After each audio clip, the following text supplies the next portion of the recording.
दादाजी ने कहा था हमारे हाँ। कि जितना प्रकृति के साथ रहोगे तो ये कुछ कर पाओगे।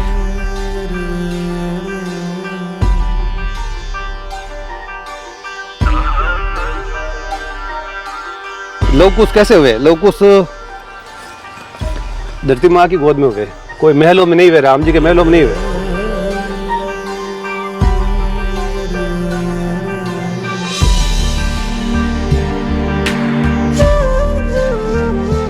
तो मेरे पास 50 बीघा का जाव है, तो गौओं को खुली छोड़ देता हूँ। एक दूसरे को देख के भी खाने की इच्छा होती है इनकी।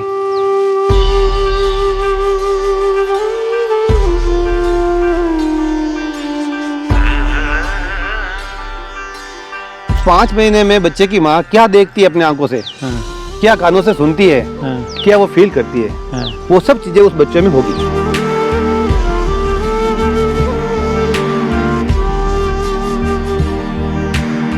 थोड़े एक दो नियम हमारे यहाँ कड़क है कि आपको मोबाइल से दूर रहना होगा।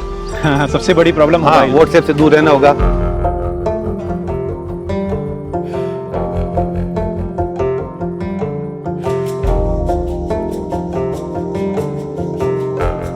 सोने चांदी हीरे जवाहरात का कारोबार करने वाला शख्स गौपालन और वैदिक जीवन की बातें करने लगे तो समझो शुभ संकेत हैं।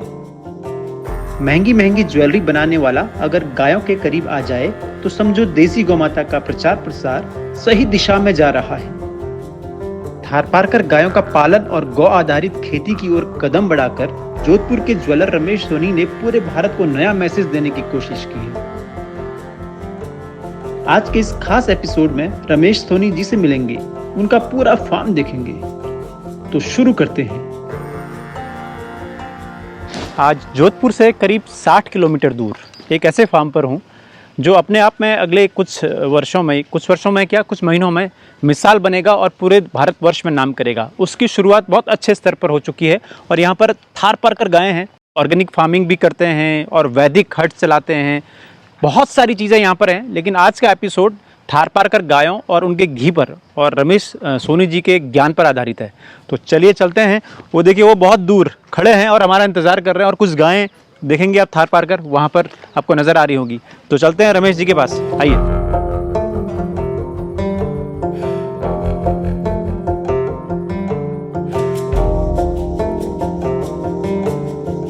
तो भाई साहब, आपके बारे में मैं ऑलरेडी बता ही चुका हूँ कि अपने दर्शकों को स्टार्टिंग में, आप ओपनिंग में। तो गायों के प्रति प्रेम की शुरुआत कहाँ से हुई? आप तो हीरा जवाहरात सोने के कारोबार से जुड़े हुए हैं। गायों की शुरुआत तो बाप दादा बड़े करते थे। हाँ। सेवा थी उनके पास गाय। हाँ। और कोविड काल में लगा कि नहीं, व्यापार नहीं, कुछ अलग करना है, तो लगे सेवा में। लग गए सेवा में। हाँ, मतलब वो जो पुराना जो अंदर एक जमा हुआ था खून, हाँ, कि नहीं, जो गायों की सेवा से जुड़ा हुआ आदमी है वो लौट के वहीं आना है।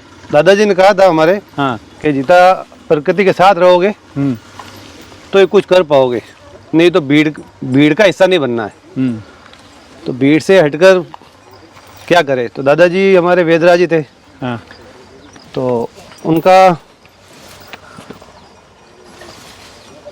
बच्चे स्वस्थ कैसे रहे, उन्होंने अपनी लाइफ में यही काम किया। उन्होंने हजारों बच्चों का जीवन उन्होंने बचाया है। देसी दवाई रखे, और सब दवाएं गाय के दूध, दही, घी। तो उन्होंने एक घृत करके नाम रखा था घी का, जिसमें उन्होंने काम किया और हमें सिखा के गए। और हम भी अब चाहते हैं कि बच्चे जन्म से पहले ही हॉस्पिटलाइज, मेडिसन। तो भारत में बच्चे दवाएं लेके अगर पैदा होंगे तो भारत का इतिहास क्या होगा। तो अब गौ माता से जुड़ना है और बच्चों को जोड़ना है। धरती लवकुश कैसे हुए? लवकुश धरती माँ की गोद में हुए, कोई महलों में नहीं हुए, राम जी के महलों में नहीं हुए। और तो लवकुश को देखो आप, क्या कमी है उसके पास? कुछ भी नहीं है। तो हम भी चाहते हैं कि प्रकृति की गोद में, धरती माँ के पास, शुद्ध वातावरण, गौ माता के पास में बच्चे हो, और तो वो स्वस्थ रहेंगे। तो ये धूप में मतलब क्यों खुली छोड़ रखी ये है? धूप में गौ माता को अभी जो वायरल प्रॉब्लम चल रही है लिम्पी की, तो एक जगह रहती है गौ माता, बराबर खा नहीं पाती है, अच्छा, उदास रहती है। तो मेरे पास 50 बीघा का जाव है, तो गौओं को खुली छोड़ देता हूँ। एक दूसरे को देख के भी खाने की इच्छा होती है इनकी, पेट भर के खा लेती है तो एनर्जी रहती है बराबर। सुबह शाम इनका जो ट्रीटमेंट है देसी में वो करते हैं। अच्छा। इस नंदी के बारे में थोड़ा बताइए कि इसका क्या, कहाँ से है ये, और इसका तो सूरतगढ़ वाला फीचर लग रहा है मुझको। ये बहुत 37 का है, 72-37 का बेटा है। हाँ, और बहुत ही प्यारा, बहुत शांत है। अच्छा ये हमारा बहुत नीम खाता है, नीम खाता है, नीम खाता है। अच्छा, इसमें अंदर से अभी से इम्यूनिटी पावर बहुत 2 साल का भी नहीं हुआ भैया। हाँ। और ये आने वाले समय में जो सबसे बेहतरीन नंदियों में से एक होने वाला है। अच्छा, इस नंदी का इसकी माँ का रिकॉर्ड जो फर्स्ट लैक्टेशन में 3500 लीटर के आसपास है, और सबसे बेहतरीन नंदी। जो भाई साहब का जो सपना, तो हमारी इच्छा थी कि इनका सपना पूरा हो, तो कैसे भी लेके सबसे बेहतरीन नंदी यहाँ पे आए। क्योंकि गाय तो चलो 19-20 कोई भी आगे चलेगा, तो सबसे बेहतरीन गाय होगी ना, तभी नंदी होगा, तभी उसके रिजल्ट अच्छे आएंगे। दूसरी रमेश जी भाई साहब की मैं बात बताता हूँ। लंपी हुआ तो पूरा 10-15 दिन सारा काम छोड़ के यहीं बैठ गए, और ऐसा भाव था कि गाय को कैसे बचाऊं। फिर उन्होंने सारी खुली छोड़ दी कि जो भी औषधि खानी है वो औषधि खाए गौ माता, तभी गाय बचेगी। और कैसे गर्भ से बच्चा, माँ जब गर्भ धारण करती है तब से लेकर कैसे बच्चा अच्छा हो, स्वस्थ हो, और लवकुश पहले की तरह कैसे जन्मे, कैसे भीम और अर्जुन फिर से आए, उस पे भाई साहब काम कर रहे हैं। अभी हमारे यहाँ पे 2 डिलीवरी हमारे यहाँ पे हो चुकी है। अच्छा, 15 मिनट पहले गौ माता की आरती हुई, हाँ, 15 मिनट में नॉर्मल डिलीवरी। अरे वाह, और नया हम कुछ भी नहीं ला रहे हैं। हाँ, 100 साल पहले हमारे बड़ेरे पूर्वज, हमारे जो उनकी दिनचर्या थी, जो उनका खान पान था, वो ही पूरा लेकर आए हैं। वाह, अब जो हमारे पूर्वजों ने कहा है वो गलत कुछ भी नहीं कहा उन्होंने, लेकिन उन्होंने जो दूध दही घी के बारे में कहा है वो आज की टाइम में मिल नहीं रहा है। तो मैंने कोविड से ही, शुरू से ही मैंने इस पे क्या काम किया कि गौ माता खा क्या रही है, दे क्या रही है, इस पे नहीं, बहुत कुछ दे रही है। इतना कुछ दे रही है कि अपन उसको बखान ही नहीं कर सकते, लेकिन खा क्या रही है, अपन उसको खिला क्या रहे हैं, ये बड़ा इम्पोर्टेंट है। तो मेरे 30 बीघे में पूरा इनके लिए जैविक पद्धति से जवार, बाजरी और नेपियर, ये सब लग रहा है। हेमन और दामन, ये भी हमारा राजस्थान का सबसे बेस्ट चारा है। तो ये सब चीज़ें हम इनको खिलाते हैं। हाँ, और ये हमारी माता है, तो लेकिन नहीं, हम ये इनके पुत्र हैं, ऐसे रहते हैं। नहीं, लेकिन ये जो आप विषय आप बता रहे हैं कि एक अच्छे स्वस्थ संतान की जो आप यहाँ पर रहे और पैदा हो माँ के गर्भ से, तो वो ऐसा क्या करते हैं कि कितने दिन यहाँ रखते हैं? फिर क्या होता है, बच्चे का निर्माण बच्चे की माँ करती है अपनी आंखों से और अपने कानों से। तो उस वक्त बच्चे की 5 महीने जो है, स्टार्टिंग 2 महीने छोड़ दो, 3 महीने छोड़ दो, उसके बाद में जो 5 महीने है वो इम्पोर्टेंट है। होने के बाद या होने से पहले? होने से पहले। अब उस 5 महीने में बच्चे की माँ क्या देखती है अपने आंखों से, क्या कानों से सुनती है, क्या वो फील करती है, वो सब चीजें उस बच्चे में होगी। अच्छा, 100% वही होगी। अच्छा, तो हम क्या चाहते हैं कि वो धरती माँ को देखे, धरती माँ के पास रहे, प्रकृति की सेवा करे, गौ माँ की सेवा करे, सात्विक किताबें पढ़े, सात्विक भोजन ले। हमारे फार्म हाउस पे जो चीज़ें हैं वो सब सात्विक है। वैदिक पद्धति से थाली में सात्विक थाली आएगी आपके सामने, उसको लेना है, उसकी दिनचर्या है, उसकी दिनचर्या हिसाब से काम करना है। थोड़े 1-2 नियम हमारे यहाँ कड़क है कि आपको मोबाइल से दूर रहना होगा।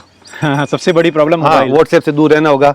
बाजार के दुनियादारी की जितने भी न्यूज चैनल है, टीवी है, इनसे थोड़ा दूर रहना होगा। आपको सिर्फ 5 महीने कुछ नहीं, आप हो और धरती माँ है। वाह, और हमारे हिंदू धर्म के जुड़े हुए जो भी ग्रंथ है, तो मतलब जो जैविक अन्न यहाँ से उगता होगा वही वही थाली में मिलेगा, बाहर से कुछ नहीं आएगा। फिर वो बच्चा लाइफ में, वो तो अब आप अंदाज लगा लो ना क्या होगा। सही बात है, फिर वो लोग सुशील होगा, लवकुश होगा। बहुत अच्छा आपका विचार है, और बहुत अच्छा आप एक नया विषय पर काम कर रहे हैं, जो हमारी वैदिक परंपरा रही है उससे जुड़ा हुआ काम कर रहे हैं। तो सोने का व्यापार करते थे भाई, मेरा तो गोल्ड का व्यापार है। मुझे तो पैसे कमाने के लिए तो कुछ करना ही नहीं है, करना नहीं है। ठीक है, खानदानी गोल्ड का व्यापार है। लेकिन मेरे परदादा सन्यासी थे, दादा वेदराज थे, फादर किसान है, मैं व्यापारी हूँ। लेकिन मुझे तो कुछ अलग करना है। तो मेरा घोड़ा चौक में मेरा शोरूम है, वो सब मैंने स्टाफ के भरोसे छोड़ दिया गायों कि के भाई हाँ। स्टाफ को दे दिया कि अब तुम करो। 3 साल से मैं पूरा अंतर यहाँ पे लगा हुआ हूँ हाँ, और बस इनकी सेवा हो। हाँ, एक भी अगर स्वस्थ बच्चा हो हाँ, या कोई बीमार आदमी गायों से मिलके स्वस्थ हो जाए हाँ। तो हमें क्या चाहिए, बस सफल। वही हमारी कामयाबी है। वही आप तो आपको ऐसे कोई भी रोग नहीं है जिसका इलाज गौ माता के पास नहीं है। हाँ, सिर्फ उसको समझने की, उसके पास रुकने की जरूरत है। लोग बोलते हैं कि मेरे पास ये है वो है वो है, कुछ नहीं है। जहाँ गौ माता है वहाँ सब कुछ है। अच्छा, तो एक घी पर एक थोड़ा सा हम संक्षिप्त में बात करेंगे कि घी को लेकर आपके क्या विचार हैं? गाय के घी पर से क्या क्या हो सकता है? घी वो चीज़ है जो आपके शरीर में सब तकलीफों को बाहर निकाल देगी। जो सूखापन है चेहरों पे, चमक नहीं है। देखो ना आजकल के बच्चे को, किसी को वो लोशन क्रीम लगा के वो करेंगे, बाकी उसके पास है क्या? कुछ भी नहीं है, ना तेज है। और घी आपके शरीर में से सब चीज़ें, गलत द्रव्य जो है उनको बाहर निकाल देगा। शरीर आपका व्यस्त रहेगा, बीमार कभी नहीं होंगे। उत्तराखंड की जड़ी बूटी है वो भी ऐसा है। हमारे दादाजी ने कहा था कि गौ माता के लिए एक बांटा हमारे दादाजी ने स्पेशल तैयार किया था। अच्छा। उस बांटे के अंदर वो चीजें हैं जिससे आदमी कभी भी बीमार नहीं पड़ता।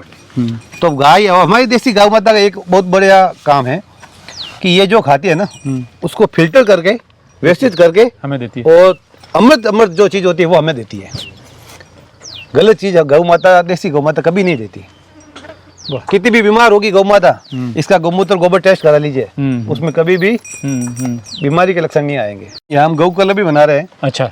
जिसमें काऊ क्लब। हाँ, शेर के बच्चे हैं, उनको नहीं मालूम दूध कैसे होता है, गाय क्या खाती है, खेती कैसे होती है, उसके जैविक क्या होती है। अब अरे हमारे यहाँ की सब्जी देखिए, आप 5 दिन बिना फ्रीज के रख लीजिए, खराब नहीं होगी। और शेर की सब्जी लाइए, 2 घंटे में वो खराब हो जाती है, अपनी बता देगी कि भाई ये इस टाइप की है। केमिकल। तो जब जैविक चीजें है ही नहीं तो फिर सब बीमार ही बीमार है। तो ये क्लब बना रहे हैं हम, इसकी हम दीपावली पे ओपनिंग करेंगे। अच्छा। तो इसमें ज्यादा से ज्यादा मेंबरों को जोड़ेंगे जो अपने परिवार सहित यहाँ आए, रहे और इन चीजों के बारे में जागरूकता लाए।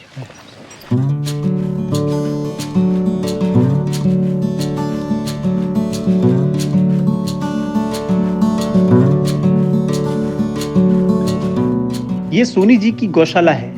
रमेश सोनी जी ने 15 लाख रुपए खर्च कर ये आधुनिक शेड बनाया है जो बेहद हवादार है। पूरे फार्म की तरह इस शेड में भी जगह जगह सीसीटीवी कैमरे लगे हैं जिनसे यहाँ 24 घंटे निगरानी की जा सकती है। इसी गौशाला में सोनी जी ने गोबर की ईंट बनाने का काम भी शुरू कर दिया है।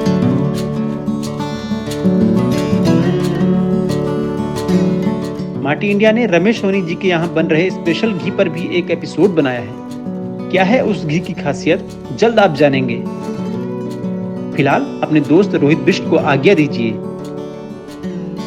जय गौ माता, जय गोपाल, जय राष्ट्र।